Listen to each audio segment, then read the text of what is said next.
everyone, welcome back to Sunny Live Chat. Thank you so much guys for tuning in. Actor Naimap's real name Nkosinathi Maphalala, who is known as Mxolisi on Uzalo and Princess Sani Dingane on The Queen, is coming back to our screen. He recently joined Imbewu as Zenzele Maphumulo, which I assume it's a temporary character.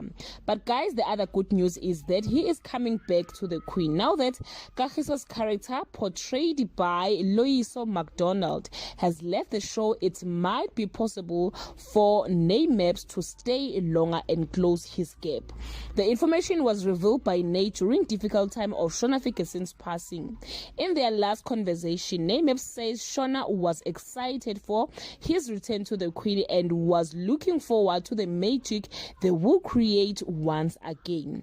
That really tells us, guys, that our plans are not God's plan. May Shona Ferguson continue to rest in peace. Thank you so much guys for watching this video. Please comment below and share your opinion.